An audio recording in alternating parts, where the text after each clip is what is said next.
Muito bem, então. Queridos irmãos, vamos curvar a cabeça para uma palavra de oração. Nós hoje vamos estar estudando a carta à igreja de Esmirna, esse trecho, pequeno trecho, né? Soberano Deus e amado Pai, louvado e bendito seja o teu nome. Irmãos, como eu sabia que hoje a gente ia ter essa comemoração, eu fiquei num pequeno trecho do Apocalipse, somente no trecho da igreja de Esmirna mesmo, porque senão eu estaria extrapolando demais o horário. Então nós vamos ler hoje do capítulo 2 do Apocalipse, do verso 8 até o verso 11. Diz a palavra do Senhor assim: escreve ao anjo da igreja em Esmirna, isto é o que diz o primeiro e o último, aquele que foi morto e reviveu. Conheço tua tribulação e tua pobreza, apesar de seres rico, e a blasfêmia dos que dizem ser judeus, mas não são. Pelo contrário, são sinagoga de Satanás. Não temas o que hás de sofrer. O diabo está para colocar alguns de vós na prisão, para que sejais provados, e passareis por uma tribulação de 10 dias. Sê fiel até a morte, e eu te darei a coroa da vida. Quem tem ouvidos, ouça o que o Espírito diz às igrejas. O vencedor, de modo algum, sofrerá a segunda morte. Deus é bom. Então aqui está o fragmento do Apocalipse que se refere à igreja de Esmirna. A igreja de Esmirna era uma igreja muito grande. A cidade de Esmirna era uma cidade muito importante, era talvez a segunda cidade em importância daquela região, né, depois de Éfeso. E essa igreja, ela foi louvada pelo Senhor. Deus é uma das igrejas boas, é Esmirna e Filadélfia. Esmirna e Filadélfia são igrejas que não foram repreendidas, não receberam um puxão de orelha da carta de João no Apocalipse. Só que esta igreja, ao invés de uma repreensão, ela recebeu um incentivo para continuar até a morte. Ela recebeu uma palavra de incentivo porque ela passaria por uma grande dor. Então, escreve ao anjo da igreja de Esmirna, isto é o que diz o primeiro e o último, aquele que foi morto e reviveu. Quer dizer, apresentando, né, quem foi que disse? Jesus. Conheço a tua tribulação e a tua pobreza, apesar de seres rico, e a blasfêmia dos que dizem ser judeus, mas não são. Pelo contrário, são sinagogas de Satanás. A carta do Apocalipse é uma carta escrita, gozado, né? Essencialmente para os judeus que estavam dentro das sinagogas. Coisa interessante, né? Lógico que a gente sabe que a carta do Apocalipse ela foi escrita para toda a igreja que viria depois. Essa é a interpretação que a gente entende, porque a gente percebe que todos esses ensinamentos aqui, eles fazem muito sentido no dia de hoje. Eles têm uma repercussão muito grande no dia de hoje para nós. A gente encontra todos esses tipos de igrejas hoje, no século 21, igrejas que ficaram mornas, igrejas que perderam o primeiro amor, igrejas que abandonaram o Senhor, igrejas que se tornaram igrejas idólatras. A gente encontra todos esses perfis de igreja às quais o Apocalipse se refere hoje também. É uma carta geral, só que nessa época em que ela estava sendo escrita para um grupo de pessoas que estavam dentro de sinagogas também, inclusive em sua maioria, porque, como eu já falei aqui, as pessoas Jesus morreu, as pessoas não disseram, agora eu sou cristã. Elas não disseram isso, não foi assim, elas continuaram nas suas sinagogas, um grupo acreditando que o Messias já tinha vindo, já tinha até morrido, já tinha cumprido todas aquelas profecias, e o outro grupo acreditando que ele ainda viria. A sinagoga estava dividida nesse sentido. E as pessoas frequentavam. E, além disso, partiam o pão de casa em casa. Porque era de casa em casa que eles continuavam obedecendo o ensinamento do mestre. Então, aqui nós estamos diante de uma igreja essencialmente perseguida por acreditar na revelação do Cristo. Então, eu tenho Esmirna, uma igreja perseguida. Agora, o detalhe, perseguida pelos próprios irmãos. Não está se falando aqui em Roma perseguir. Está se falando naqueles irmãos lá da sinagoga, né, que deduravam os outros irmãos que estavam indo para o lado do cristianismo, que ainda nem existia ainda direito como uma instituição, que era entendido pelos romanos como um braço do judaísmo, fazia parte da religião judaica, eu vou usar a palavra cisma, né? Aquela divisão ali entre eles, é uma fé dividida, essa fé aí dos judeus. Então, quando os irmãos, os que partiam o pão de casa em casa, eles eram dedurados pelos outros judeus, seus irmãos, aí sim, né, a perseguição chegava. Então, a perseguição estava chegando pela própria igreja, a igreja que estava dentro da sinagoga. Por isso foi que houve essa chamada de atenção assim: conheço tua tribulação e tua pobreza. Por que pobreza? Apesar dessa cidade ser rica, cidade rica porque os seus habitantes são ricos, mas neste momento aqui, nós estamos vivendo numa época em que os pertences, os bens dos cristãos estavam sendo confiscados, porque a igreja estava sendo perseguida e eles estavam perdendo tudo. Ser cristão em Esmirna era ir para a miséria, era ir para a pobreza total. E aí ele chama, né, traz a ideia do paradoxo: olha, conheça a tua pobreza, apesar de seres rico. Apesar de seres rico, conheço a tua pobreza. E a blasfêmia dos que dizem ser judeus, mas não são. Então, dentro da ótica, né, de João, que escreveu o Apocalipse, o judeu verdadeiro deveria ter aceito o Cristo. O judeu que conhecia a palavra, que conhecia as Escrituras, deveria ter se curvado diante do Cristo, porque aqui fala em judeus verdadeiros, não é? E a blasfêmia dos que se dizem ser judeus, mas não são. Por que esse grupo está sendo repreendido aqui? Porque esse grupo era o grupo dos delatores, que dizia onde é que morava um cristão, que dizia onde, né, quem era quem, porque alguém tinha que dedurar, alguém tinha que indicar, alguém tinha que dizer. Uma fé que você pratica dentro da sua casa, a portas fechadas, fica muito difícil, né, de Roma conseguir saber. Mas esses judeus, né, que eles se conheciam entre si, que não aceitavam o Cristo como o homem da revelação dos profetas, esses judeus, essa sinagoga dividida, né, foi chamada de sinagoga de Satanás. Eles aqui indicavam onde estavam os endereços dos cristãos. Inclusive, irmãos, é aquele negócio, né?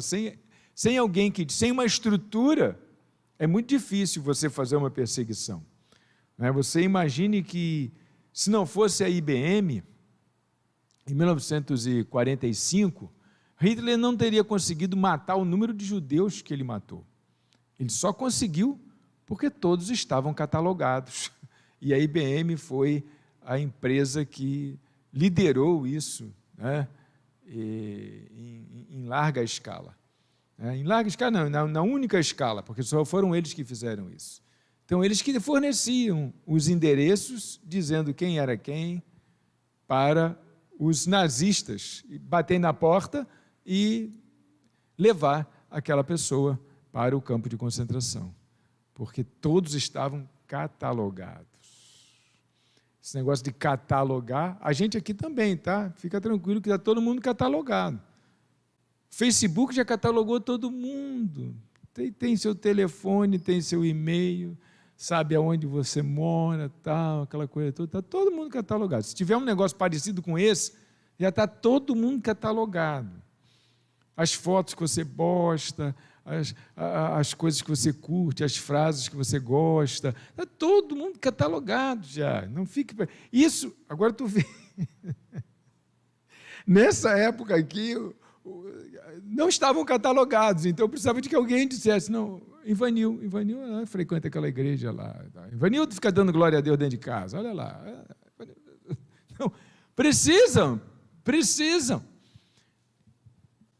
Então, eles eram os delatores. Então, foi chamado, repreendidos como sinagoga de Satanás. Não temas o que hás de sofrer. O diabo está para colocar alguns de vós na prisão, para que sejais provados, e passareis por uma tribulação de 10 dias. O que quer dizer passar por uma tribulação de 10 dias? Uma tribulação de 10 dias. Uma tribulação que tem fim. Uma tribulação que não é para sempre. Uma tribulação que tem um limite. Quando eu sei que eu vou sofrer 10 dias, pronto, eu já estou feliz, são só 10 dias. Tem fim, tem limite, não vai durar para sempre, isso vai acabar.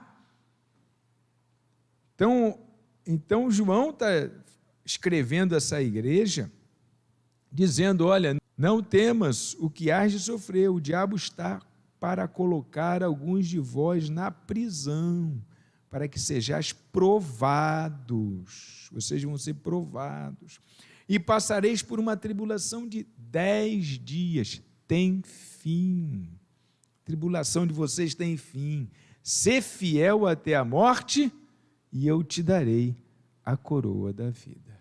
Qual é o consolo desta igreja? Vocês vão sofrer, mas esse sofrimento tem fim. Quem for fiel o tempo todo, quem for fiel até o fim, vai receber a coroa da vida. O que é que você diz para quem vai sofrer? Ah, você não vai sofrer não. Ah, vai ser rapidinho. Olha, tem um prêmio depois do sofrimento. Tem um prêmio após o sofrimento. Vocês vão ser jogados nas prisões, vocês vão morrer na mão dos romanos, vocês vão ser dedurados pelos irmãos de vocês. Mas tem um prêmio no final. Isso tem fim, isso acaba e tem um prêmio.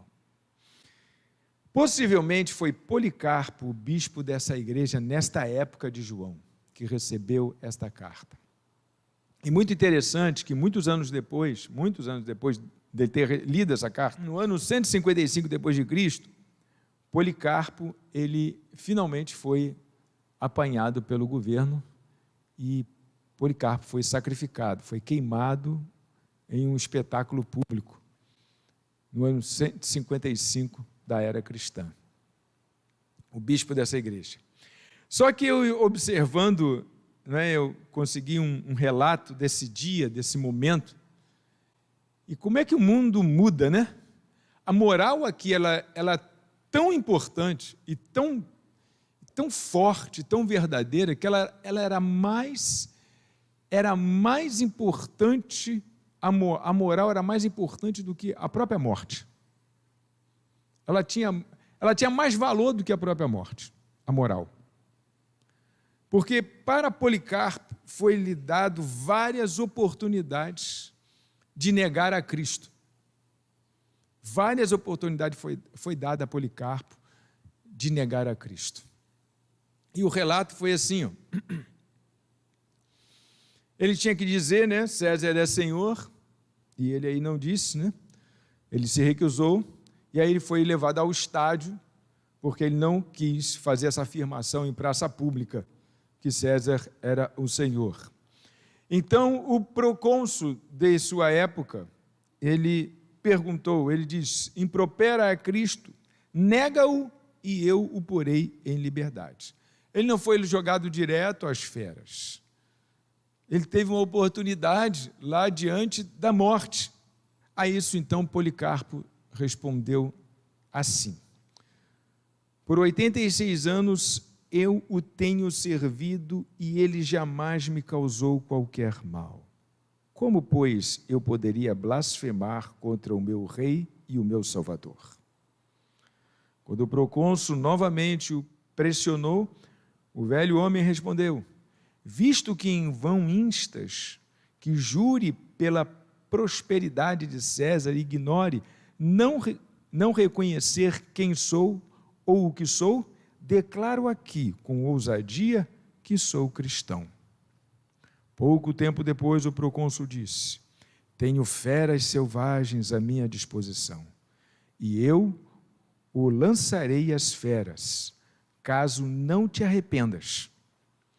Eu o farei ser consumido pelo fogo, uma vez que desprezas as feras, se não te arrependeres.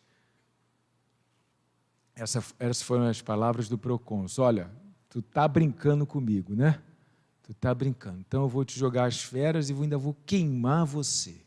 E aí a frase que entrou para a história da igreja, a fala que entrou para a história da igreja, a fala de Policarpo: ameaças-me com o fogo que pode durar por 1 hora, e então se extingue. Mas ignoras o fogo do julgamento vindouro e a punição eterna reservada para os ímpios. Por que demoras? Faça a sua vontade. Por que demoras? Por que demoras? Me ameaça com fogo? Ele tinha a profecia no seu ouvido: vai durar 10 dias. Vai acabar. Ele tinha o conhecimento da palavra: vai durar 10 dias, tem fim, acaba. E ele traz essa ideia: vai durar só 1 hora. Ele conhecia a profecia para a sua igreja. Vai vir o sofrimento, vai vir a perseguição, mas vai durar 10 dias. O fogo vai durar só 1 hora. Por que demoras?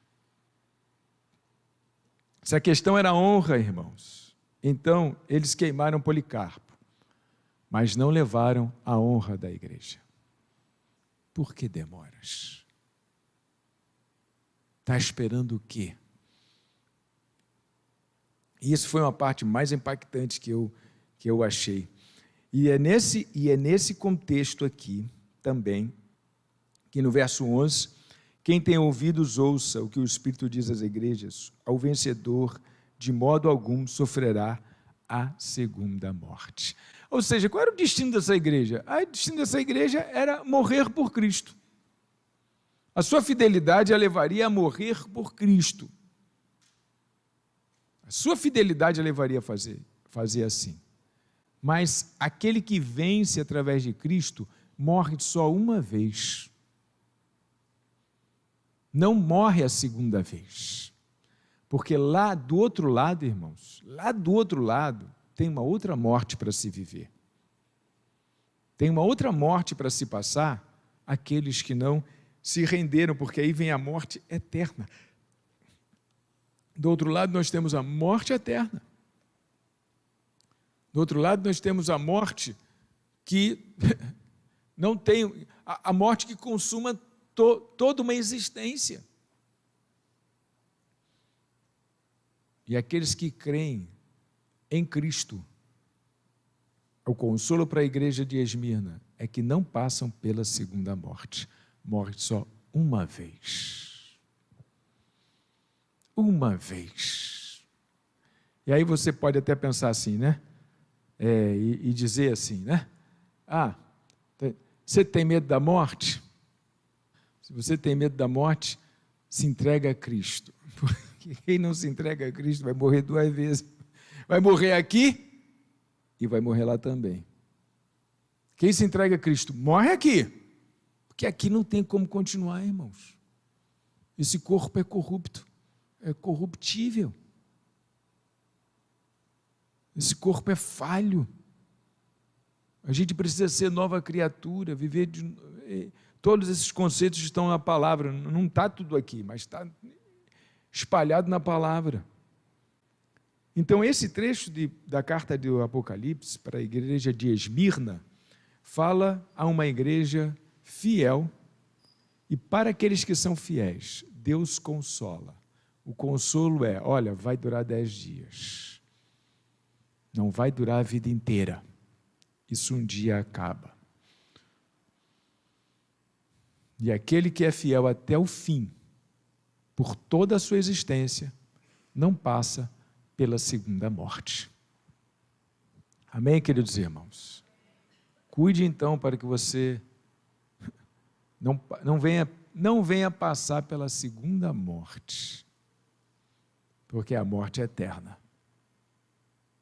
A morte daqui é apenas a morte do corpo. É a morte da matéria, do que é visível. Morte do que é visível. Até hoje o ser humano, com todos os seus estudos, com toda a neurociência, com tudo que já se descobriu muita coisa, não consegue achar onde está a mente no corpo humano. Se intui que está no cérebro. O cérebro é a parte física. E a mente? A mente é a parte material do ser. Não tem um lugar onde ela está. Pastor, só pode estar na cabeça. Sim, mas aonde da cabeça? Se você souber conhecer um pouquinho, você sabe, vai dizer que a cabeça é muito grande, a cabeça tem muitos lugares onde essa mente pode estar. A mente, onde está a mente? A parte material, a parte que não se toca. A parte que não toca. Onde é que ela está? Para onde ela vai? O que acontece com ela? Porque a gente sabe o que acontece com o corpo. E só a fé diz o que acontece com a mente. Estou falando mente para falar da maneira como as pessoas incrédulas entendem. Porque na fé é a alma. Só que a alma é uma palavra que ficou rechaçada ao meio religioso. Aí a mente é a parte material que ficou para a ciência estudar. E a ciência estuda a mente. Como é que a mente se forma? Como é que a mente aparece? Como é que...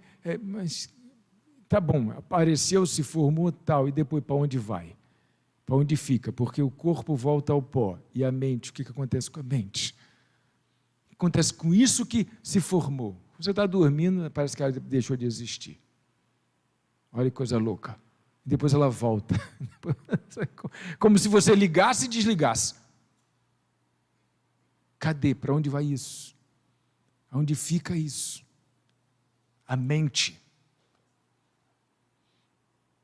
Então, queridos irmãos, está aqui o incentivo à igreja de Esmirna, e a minha expectativa, a minha esperança é que a gente tenha aprendido um pouquinho mais com esse trecho, né, de Apocalipse para a igreja de Esmirna. A igreja que não foi repreendida, a igreja que foi animada a sofrer até a morte, porque tem fim esse sofrimento.